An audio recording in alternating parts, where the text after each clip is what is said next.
son caprichosos, entre el 1 año y 3 años son los más grandes dictadores de un hogar, los más grandes totalitarios de un hogar, y vemos cómo tiene una voluntad tan férrea en la que comienza la Biblia a decirnos: el que detiene el castigo a su hijo aborrece, mas la vara separará o le quitará la necedad al niño. Entonces, esta maldad con la cual el ser humano ha nacido y que ha llevado al ser humano al borde de una tercera guerra mundial, que es donde la Biblia nos dice que nos encontramos en el siglo XXI, y no necesito decírselos que la Biblia lo dice, simplemente podemos ver que en el Medio Oriente no hay solución, que los problemas en Irak van a ser indisolubles también, que los problemas en Europa también, continuar la guerra y la conquista, quién gobernará, si Francia o Alemania o Italia o Inglaterra, etcétera, etcétera. Pero esta guerra entre las naciones, estos tratados diplomáticos quebrantados continuamente, esta contradicción del ser humano es la que diferentes personajes en la historia han bautizado con diferentes términos. Por ejemplo, Carlos Marx atribuyó el problema humano a la lucha de clases. De acuerdo a la perspectiva y filosofía de este hombre judío, dijo que era judío Carlos Marx, que el problema era la lucha de clases. Sigmund Freud, otro judío, atribuyó el problema humano al medio ambiente y a la sexualidad infantil. Otro gran dramaturgo inglés, William Shakespeare, escribió que el problema humano se llamaba el defecto trágico. Y así cada persona, dramaturgos, escritores, filólogos, filósofos, arqueólogos, antropólogos, han tratado de darles nombres a los problemas humanos. Pero la Biblia es el único libro que nos traza el origen de esta maldad. Y la Biblia le llama pecado. Pecado, el cual es una maldición, escucha, espiritual, con la cual todos los seres humanos nacimos. Ahora, esto es maravilloso explicarlo, y lo puedo explicar más claramente y más entendible en el siglo XXI, porque desde 1860, un monje austriaco llamado Gregorio Mendel hizo experimentos, estaba en un convento con chícharos, y comenzó a descubrir a través de sus experimentos que había una transmisión genérica o una transmisión hereditaria de chícharos verdes con verdes, mezclando chícharos verdes con otro color y demostrando que existe algo. Él no sabía, no se conocían los genes, no se conocían los cromosomas, mucho menos el ADN, que hace menos de 50 años fue descubierto. No se conocía lo que es la genética de los últimos 30 años a nuestros días. Entonces, este hombre, Mendel, trató de demostrar esta transmisión hereditaria sin saber qué es lo que hacía que se transmitieran o a través de dónde venía en la sangre o en las venas o en nada, pero lo tiraron a loco. Porque en esa época también, después de 1860, por los 70s, un hombre llamado Charles Darwin comenzó a postular su famosa teoría de la selección natural o la teoría de la evolución. Entonces comenzaron a hacer a un lado a Mendel hasta que llegó otro hombre científico llamado Louis Pasteur. Y este gran científico ya del siglo XX demostró claramente lo que Mendel había descubierto 60, 70 años antes. Y como era científico, lo aceptaron, a un premio Nobel le dieron a Louis Pasteur. Louis Pasteur era un hombre dedicado y consagrado al estudio de las Sagradas Escrituras. Él era un hombre cristiano. Creía en Dios, creía en la creación y negó radicalmente la teoría de la evolución. Entonces comenzó la gente a entender después, ya en los 50, ya en los 80 vienen las clonaciones, ya la genética llega a un momento tremendo, culminante, donde se están descifrando los genes de los seres humanos, lo que se llama el proyecto del genoma humano, con el cual terminó el siglo XX. Muy bien, la genética actualmente nos demuestra lo siguiente: que los seres humanos en nuestros genes podemos traer el color de ojos de mi abuela, la estatura de mi abuelo, la mancha o el lunar de tu tatarabuela, increíbles cosas que van dentro de un programa, de un software, que se encuentran dentro de los genes. Y esta información fue transmitida desde mis antepasados, Bueno, ya no es sorpresa saber que las características hereditarias físicas son transmitidas por herencia, pero también la genética descubrió que también eran transmisibles las características emocionales. Por ejemplo, el alcoholismo, el enojo, le dicen, tiene el carácter de su abuela, berrinchudo como su papá, iracundo como su mamá, inmoral como lo fue su madre o como su padre, etcétera, etcétera. Pero está demostrado también que hay características que se transmiten, y aun cuando hemos recibido transmisión hereditaria de características físicas y emocionales, seguimos siendo responsables. Entonces, si tu mamá fue la prostituta de la colonia Santa Julia y tu papá era secuestrador y borracho, parrandero y jugador, y tú dices que tú heredaste eso y que por eso tienes esa tendencia, el hecho que tengas la tendencia a hacer algo no significa que lo debas hacer. Porque tú puedes escoger seguir los pasos de tu madre y de tu padre, o ponerle un alto a las maldiciones que heredamos y cambiar tu vida para tú y yo ya no heredarle lo mismo a nuestros hijos. Ahora, así como nosotros hemos recibido herencia física y emocional, la Biblia es el único libro, amados santos, damas y caballeros que nos visitan, la Biblia es el único libro que nos enseña que hemos recibido también una herencia espiritual. Porque la Biblia es el único libro que nos dice que somos. Apúntenlo los que lo quieran guardar. Somos espíritu. Tenemos un alma y vivimos dentro de un cuerpo. Repito, dite a ti mismo, soy un espíritu. Tengo un alma y vivo dentro de un envase, dentro de una botella, dentro de una casa temporal, dentro de un tabernáculo, como tú lo quieras llamar, que se le llama cuerpo o soma en el griego. El ser humano, cuando fue creado originalmente por Dios, vamos al libro del Génesis, capítulo 2. Cuando fue creado originalmente por Dios, Dios le otorga a Adán y a Eva el poder o la capacidad o la habilidad de escoger, y se conoce como el libre albedrío, se conoce como la libertad. Dice Génesis 2, versículos 16 y 17, y mandó Jehová Dios al hombre diciendo, de todo árbol del huerto podrás comer, mas del árbol de la ciencia del bien y del mal no comerás, porque el día que de él comieres, ciertamente morirás. En el momento en que Dios le dice a Adán, quiero marcarte un límite, voy a delinear una frontera, quiero que sepas que no eres Dios, ni serás Dios, ni tampoco vienes de dioses. Mi imagen y semejanza no significa que seamos dioses. Quiero decirte que eres una criatura creada y eres libre, y en el momento en que Dios le concede o le otorga al ser humano o a la criatura el poder o la habilidad de escoger, en ese momento conllevaba la libertad que tenemos en poder determinar si podíamos escoger el bien o el mal. Entonces, Dios no es el origen del mal. El hecho que Dios haya permitido la posibilidad de que el mal entrara no lo hace a Él el autor del mal. El mal es el abuso de la libertad que Dios nos dio. Apúntalo. El mal es el abuso de la libertad que Dios nos dio. El gobierno de México nos entrega una licencia para conducir. Y cuando yo conduzco en la calle, hay personas que de una forma irresponsable manejan sus vehículos. Y el daño que ocasionan al chocar por la irresponsabilidad en la forma en la que manejan, no puede ser echada la culpa al gobierno que le dio la licencia. ¿Verdad? Porque el gobierno nos da la licencia, pero conlleva la licencia el peligro y el potencial de usarla responsable o irresponsablemente. De la misma forma, Dios nos dio la licencia de vivir libres.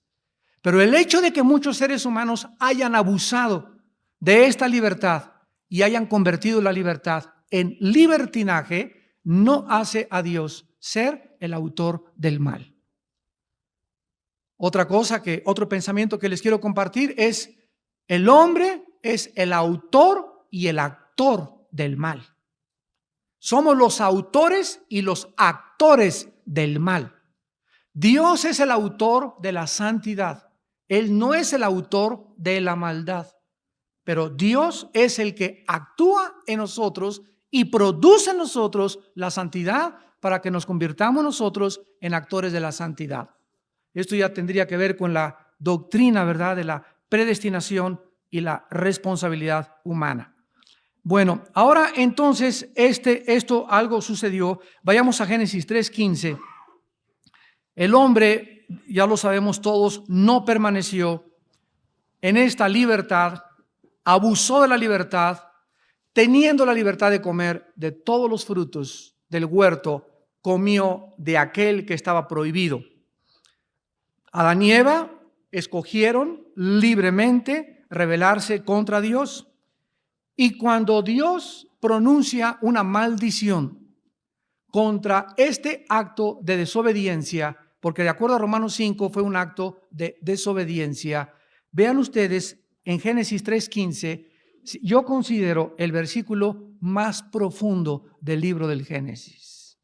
Y tal vez podría ser de muchas partes también de la Biblia. Le dice Dios: pondré enemistad entre ti y la mujer, entre tu simiente y la simiente suya. Esta te herirá en la cabeza y tú le herirás en el calcañar. Vamos a poner aquí a Eva y vamos a poner aquí a Satanás. Síganme con mucho cuidado. Dios está exclamando: yo, no el diablo, yo voy a poner entre ustedes dos enemistad. La palabra enemistad, apúntala, es la palabra hebrea Eva, con B grande, Eva, que significa lucha continua que corre dentro del corazón. O se puede calificar también como contienda. Tú puedes enojarte con una persona y a la hora hacerte amigo con él. Eso no es una enemistad. Enemistad es algo que dura. Por ejemplo, si tienes 5 años, 10 años que no le hablas a tu cuñado o a tu cuñada, es enemistad. O tienes 15 años que no le hablas a tu papá porque te enojaste, eso es enemistad. Es algo que es duradero y que dura mucho tiempo. Entonces Dios pone una lucha entre la mujer y Satanás. Con cuidado. Entre la simiente de Eva y entre la simiente de Satanás. Apunten por favor la palabra simiente en el hebreo, porque si no definimos términos no podemos explicar la Biblia. La palabra simiente es la palabra hebrea sera, con Z, que significa esperma, semen, semilla, linaje o descendencia. De estas 3 formas se traduce la palabra sera. Semen se traduce en Levítico 15:16. Descendencia en Levítico 18:21, acostarse o semen en Levítico 19:20, alianza también se traduce en Daniel 2:43. En fin, tiene varios significados. El principal y el central es semilla, semen, esperma. Vamos con cuidado. Una vez que sabemos qué es esto, ¿cómo es posible que Dios le haya dicho a la mujer que la semilla de la mujer, y está hablando de la semilla de Satanás? Sabemos ahora genéticamente que la mujer no es la portadora de la semilla, del semen o del esperma, es el varón. ¿No es verdad? Y es interesantísimo que todos sabemos que Eva fue la que pecó primero, ¿no es verdad? Ustedes las mujeres. Pero es interesantísimo que en el Nuevo Testamento no se mencione esto, sino que se diga que Romanos 5:12, que el pecado entró por el hombre. ¿Verdad? Así como el pecado entró por un hombre y por el hombre la muerte, así la muerte Pasó, esta palabra pasó es una palabra científica, es una palabra dentro de la genética. Así la muerte fue transferida, fue heredada, ¿verdad?, a todos los hombres por cuanto todos pecamos. Y esto fue escrito hace 2000 años cuando ni Gregorio Mendel sabía los principios de la genética. Lo vas a entender el 2004. Vamos otra vez. ¿Cómo es posible que Dios le diga a la mujer que su semilla cuando la mujer no tiene semilla? ¿Qué estaba Dios diciéndole a Eva? Esta es la primera profecía del nacimiento sobrenatural del Mesías. ¿Por qué? Porque más adelante en Isaías 7:14, siglos después, el profeta vuelve a repetir lo mismo y dice: he aquí la virgen concebirá. Isaías 7:14. Espérame tantito, Isaías, estás loco de remate. Si es virgen, ¿cómo se va a embarazar? Entonces ya no es virgen, ¿verdad? Pero Isaías está otra vez corroborando y confirmando que otra vez sería la entrada del Mesías al mundo sobrenaturalmente. Y cuando la Virgen María tiene la aparición del ángel, ella era una doncella. La palabra virgen en hebreo es alma, con H al final, alma. Y es una muchacha entre 14 y 16 años. Se les llamaban también doncellas. Entonces la Virgen María se embaraza cuando tiene 16 años o 15 años aproximadamente. José, en la época judía, ¿verdad?, el hombre era mucho más, 10, 15, 20 años más grande que la mujer. Entonces, cuando el ángel se le aparece a María, le dice el ángel a María: mujer, lo que vas a concebir, la fertilización que tendrás en tu matriz, la fecundación que tendrás de tu óvulo, no va a ser de José. Por eso ella se asustó y le dijo al ángel: ¿cómo puede ser esto si yo no he conocido a José? Estaban comprometidos. Y además, en aquella época, una mujer embarazada, sin estar casada, la mataban a pedradas. Entonces, cuando el ángel le dice a María: vas a ser madre, María tenía que ser un vaso, tenía que ser una muchachita tan santa, tan piadosa, tan consagrada, que pudiera decir: oh Dios, hágase conmigo tu voluntad. En otras palabras, me arriesgo a la vergüenza, a la humillación que voy a sufrir y al quebrantamiento y la persecución y las calumnias de la colonia donde yo vivo, con tal de que se haga tu voluntad. Ese fue el precio que pagó la Virgen María, la madre del Señor Jesús.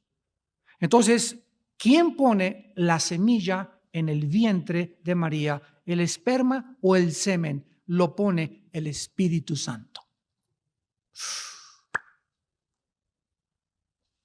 El Espíritu te cubrirá y el santo ser que nacerá será llamado Hijo de Dios. Hijo de Dios, no de José. Hijo del Dios Altísimo.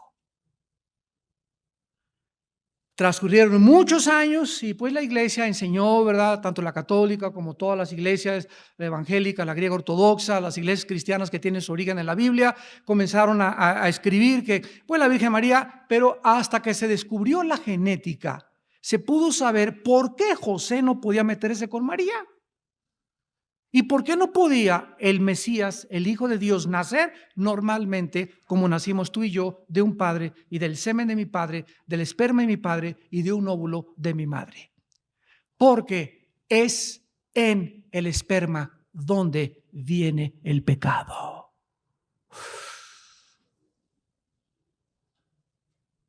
En la semilla del varón. Pero ¿quién da luz?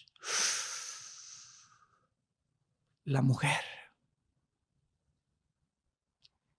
El hombre es el transmisor. Dios creó al hombre para que él fuera el transmisor.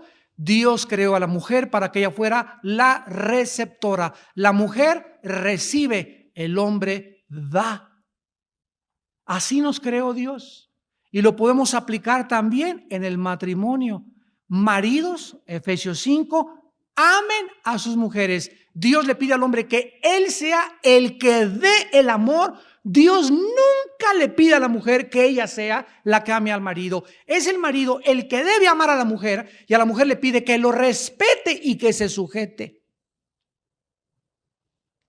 pero es el hombre el que tiene que.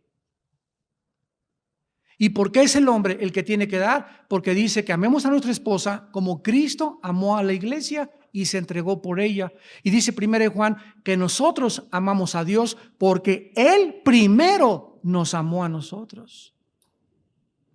Y siguiendo el ejemplo de Dios, el varón, que es la cabeza del hogar, debe de entender que nosotros fuimos dados para darle amor, para darle de comer, para darle dirección, para darle cariño, para darle cuidado, para darle esperanza. Por eso el ser cabeza y el ser varón es la responsabilidad más grande, el ser padre de familia en esta vida. Y los hombres, ¿verdad? Hoy ya sería otro tema, ¿verdad? Y nos saldríamos. Ahora en el seminario de matrimonios en Querétaro vamos a hablar mucho de esto. Pero regresando a nuestro tema, la semilla entonces, vemos que la mujer no la tendría. Entonces, ¿cuándo se cumplió que la semilla de la mujer heriría en la cabeza a Satanás? Dice en Gálatas 3 que la semilla es Cristo. La semilla es Jesús. No era simiente, sino simiente en singular. Cristo en la cruz del Calvario, ahí le dice a Satanás, tú le dirás en el calcañar. ¿Cuál es el calcañar? Es el talón. El talón es el calcañar, apúntalo, el talón. ¿Qué significa que Satanás iba a herir a la semilla o al Mesías que vendría la mujer en el talón y la semilla de la mujer que es Cristo lo heriría en la cabeza? No sé cuántos de ustedes han conocido o han leído la mitología griega, la Ilíada y todos los asuntos que existen de Aquiles. Aquiles era un gran héroe que cuando le dispararon una flecha, nada era vulnerable y nadie podía entender este héroe de la mitología griega cómo podía ser vencido. Y cuando le dan la flecha en el talón, por eso se llama el talón de Aquiles, ahí fue el lugar donde Aquiles sucumbió. Entonces, cuando Satanás crucificó a Cristo o cuando conspiró y se le metió a Judas, Juan 13, se metió el diablo a Judas para que Judas entregara a Jesucristo, armó todo el tango y estaban todos, imagínense, en la cruz del Calvario estaban todos los demonios, alabado, alabín, bomba, el Mesías, muera, y todo, escúpele, y si tú eres, bájate a la cruz. Y el espectáculo era, dice el Salmo 22, Cristo los veía como animales a la gente, y además en el mundo espiritual que la gente no podía ver, eran todos, ahí fue la reunión, la cumbre de los poderes de las tinieblas más grande de toda la historia. Nunca se han juntado todos los demonios y todos los ángeles y Satanás y sus legiones, nunca se han unido tanto como en el día en que crucificaron a Cristo, porque creyeron que era la máxima obra que habían hecho. Y qué sustos se llevan cuando Cristo se levanta entre los muertos. Dice en 1 Corintios 1, si los príncipes de este siglo hubieran sabido y hubieran tenido la sabiduría de Dios, nunca hubieran crucificado al Señor de gloria. Pero se equivocaron porque Satanás no conoce el futuro. No conoce el futuro. Conoce algunas cosas, pero no conoce el plan completo de Dios.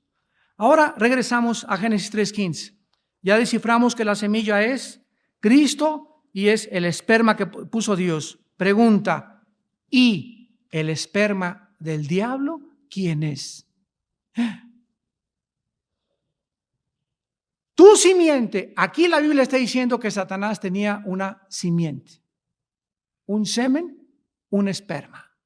¿Querrá esto decir acaso que, como muchos han de una forma equivocada interpretado, que Satanás tuvo relaciones con Eva? Esto es descartado en Génesis 4:1, porque dice la Biblia, conoció Adán a su mujer Eva y concibió y dio luz a Caín. Está descartado que Satanás haya tenido relaciones sexuales con Eva. Vuelvo a repetir, porque entonces la Biblia no diría que fue Adán el que fue el padre de Caín. El primer fruto de la primer pareja fue de el diablo y se llama Caín. Y en 1 de Juan 3, del 10 al 12 dice, Caín era del maligno. Ahora, si Satanás entonces, ¿verdad? Y esto es es una tontería de que Satanás se metió con Eva. No fue el que se metió con Eva. Entonces, ¿de qué significa la semilla de Satanás? Y es muy fácil deducirlo. Cuando Eva tomó el fruto. ¿Qué decía en Génesis 1, 11 y 2? Veámoslo rápidamente. Produzca la tierra hierba verde, hierba que dé cera, hierba que dé semilla, árbol de fruto que dé fruto según su género, que su semilla esté en él. Comete una manzana y ¿qué tiene en el centro?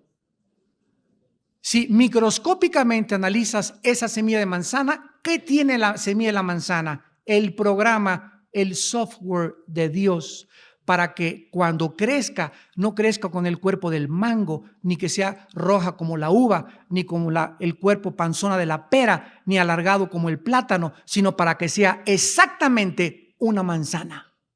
Las semillas de uvas dan uvas, las semillas de chabacanos, papayas dan papayas. Toda semilla lleva contenida en el código genético hereditario el programa que Dios le puso a todas las cosas para que todo se reprodujera conforme a su especie y a su género.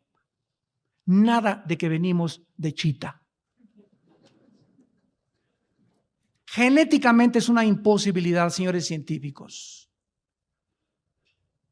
Biológicamente es algo irracional, porque los ladrillos que forman la vida se llaman los aminoácidos.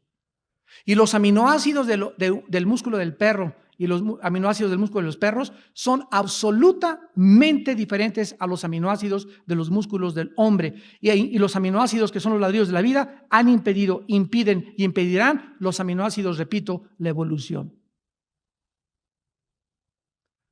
¿Qué comió Eva? ¿Cuál manzana? Nunca dice la Biblia que fue manzana. ¿Por qué no nos interesa lo que ella hacía? Hubieran quedado malditas las manzanas para siempre, ¿no? Y es la fruta, o sea, es la fruta de las más ricas que existen en vitaminas. La manzana. Dicen en inglés, one apple a day keeps the doctor away.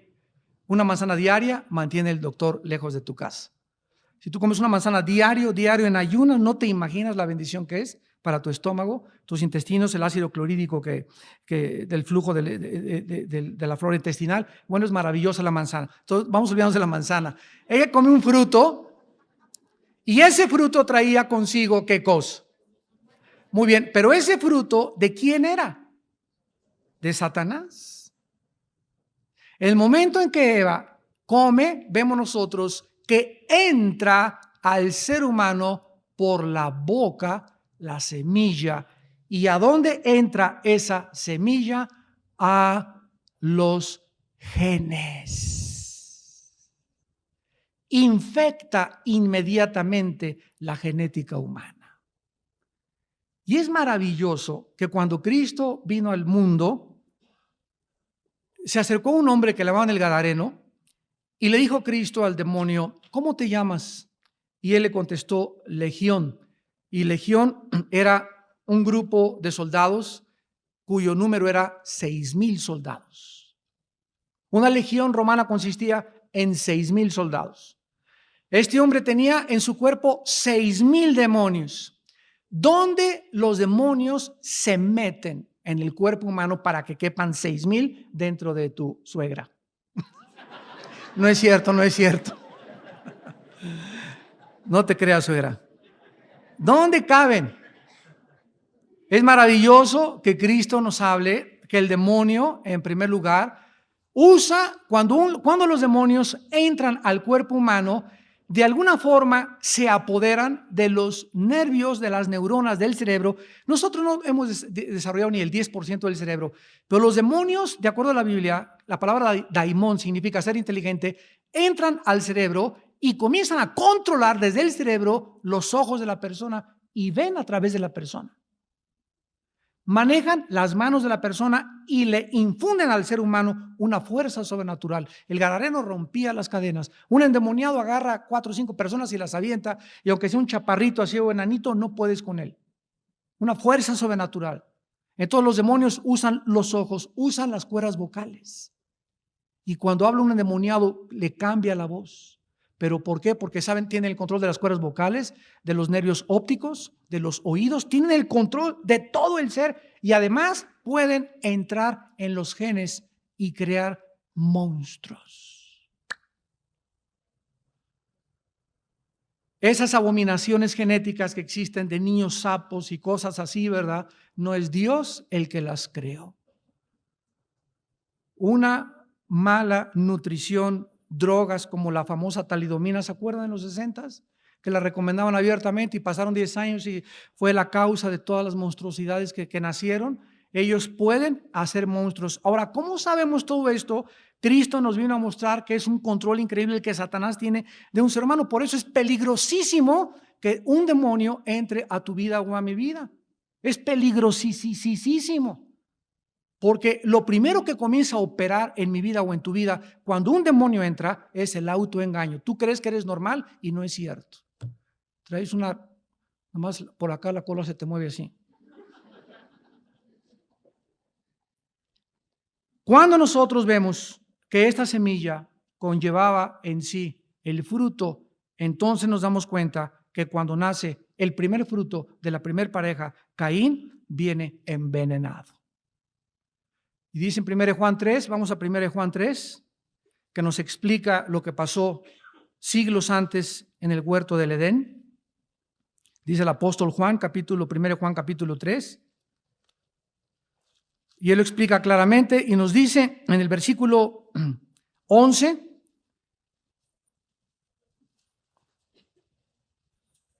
porque este es el mensaje que habéis oído desde el principio, que nos amemos unos a otros. No como Caín, que era, en el griego es pertenecía al maligno y mató a su hermano.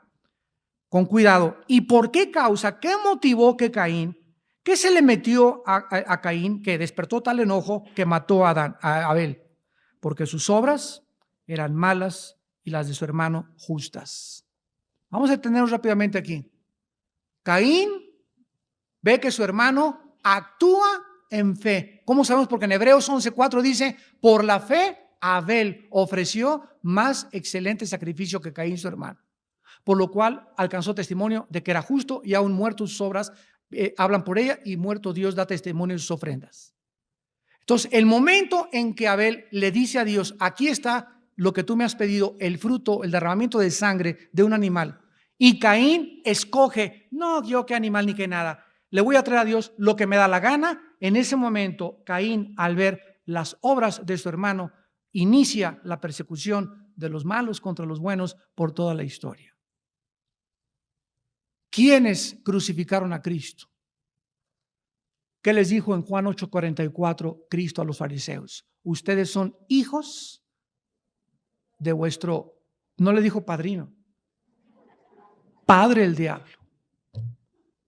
Y los deseos de vuestro padre queréis hacer. ¿Qué significa padre? Progenitor, aquel de donde vienes. Ustedes, hijos de vuestro padre el diablo son. Y los deseos de vuestro padre queréis hacer. Y vean ustedes la característica que hace Cristo. Ahora muy bien, todos nosotros, ustedes y nosotros, ¿verdad? Perdón, todos los cristianos y los no cristianos, todos los seres humanos, hemos nacido con una semilla de maldad que nos fue transmitida desde el huerto del Edén. Y el apóstol Pablo en Romanos 7, siendo cristiano y apóstol de Dios, escribe, el mal está y mora, habita, tiene su habitación, su morada dentro de mí. Porque el bien que quiero no lo hago, sino el mal que no quiero hacer, eso hago, por lo cual encuentro que el mal está en mí. Ese mal es esa semilla de maldad que aún siendo cristianos, tú y yo, sigue latente dentro de mi vida. Ahora, con cuidado, aquí acabamos. Nacimos con esa semilla. No habría forma de combatir esa semilla porque le dijo Dios a Eva, tu semilla le dirá en la cabeza. Entonces Dios manda a los seres humanos otra semilla, la palabra de Dios.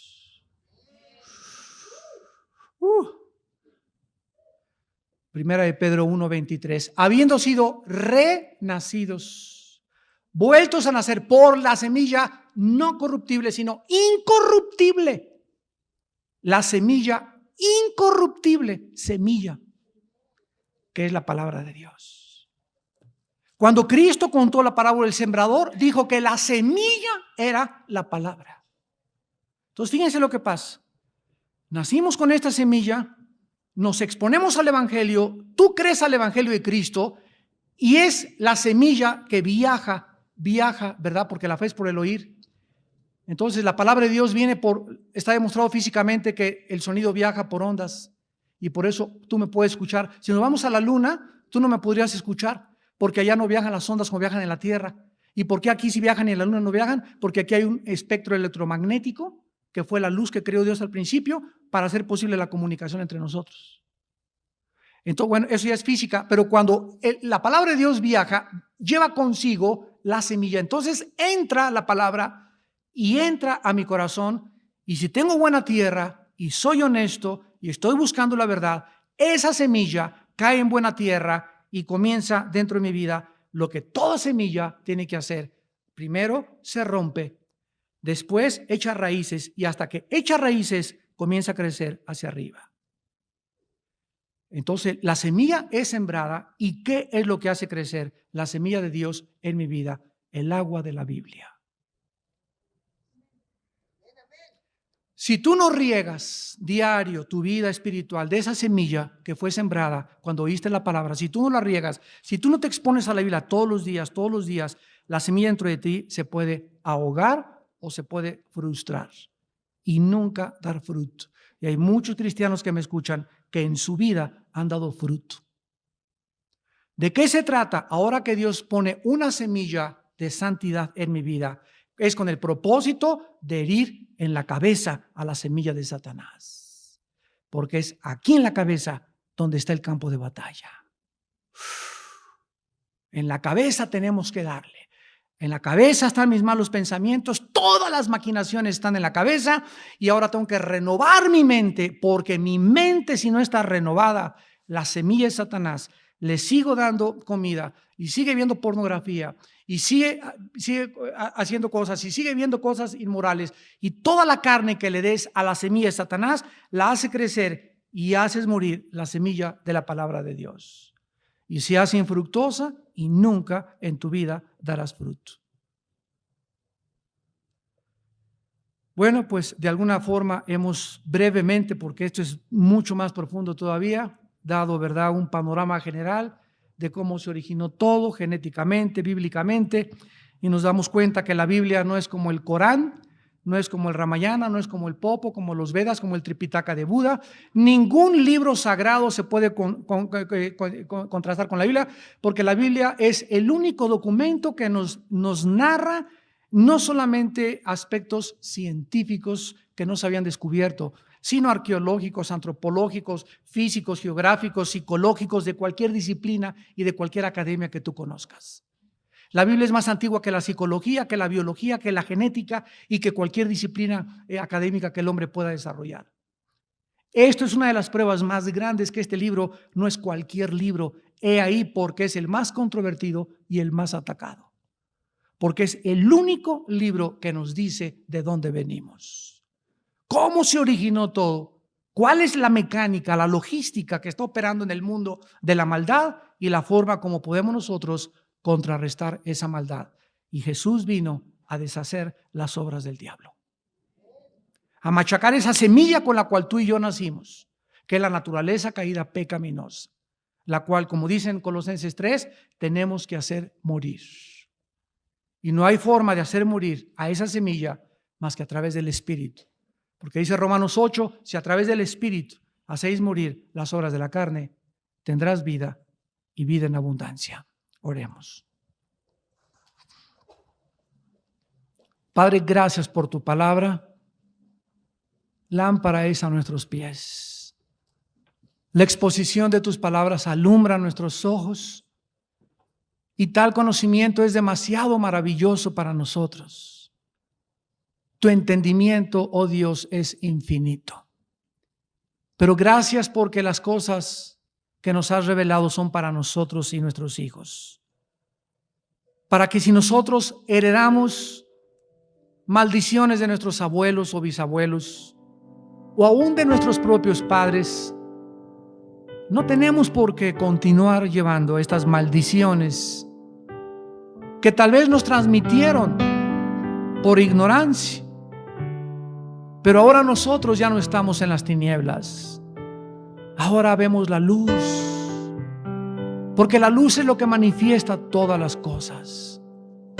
Y ahora nosotros, tú nos has hecho la luz del mundo. Porque el mundo no tiene ninguna luz más que la que nosotros les podamos alumbrar. Ustedes son, dijo Jesús, la luz del mundo. Y nosotros no tenemos una luz propia. La luz que podemos reflejar es la luz de Jesús, porque Él es la luz del mundo. Nosotros simplemente la reflejamos como la luna refleja la luz del sol sobre la tierra. Padre, te damos gracias por este registro histórico, bíblico, científico, biológico y genético y psicológico que la Biblia nos ofrece del origen del mal. Gracias, Señor, porque ahora sabemos que somos responsables de cada decisión moral que tomemos. Somos responsables moralmente delante de ti.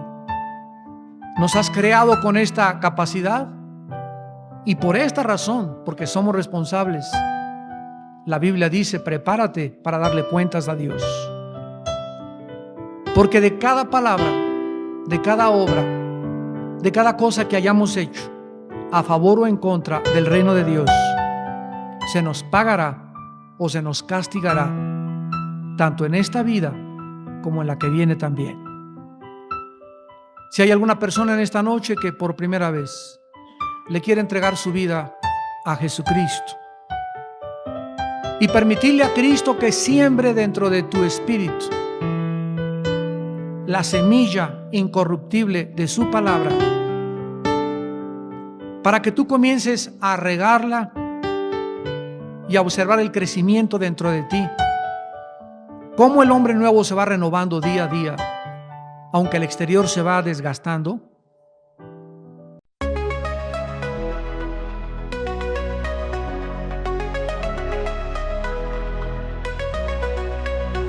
In the haze of neon dreams, I wander through the night, lost in a sea of stars where your whispers take flight. Electrified emotions, they dance around my heart, in this digital garden where we never have to part. Shadows blend with colors as the beat sets me free. Every note a memory, every rhythm you and me. Echoes of you in synth waves, feel you near in the pulsing haze. Inside your world where we collide. You lost the rhythm in my mind, in my mind. With the glow of city lights, our shadows intertwine in this kaleidoscope of love where the past and future align. With every step I take, I feel your presence strong, and this digital symphony where our hearts belong. Shadows blend with colors as the beat sets me free. Every note a memory, every rhythm you and me. Echoes of you in synth waves, feel you near in the pulsing haze. Inside your world where we collide. You lost the rhythm in my mind, in my mind. And in silence between the beats I find your voice. In the flicker of the lights I see your choice. Together in this dream we'll never fade. In the echoes of our love will always stay. Echoes of you in the synth waves, feel you near in the pulsing haze. Inside your world where we collide. You lost the rhythm in my mind. Music fades away in the quiet of the night. Your echoes stay with me in the softest synth light. In this digital garden where our love resides. In the echoes of you, I'll always confide. As the music fades away in the quiet of the night, Your echoes stay with me in the softest.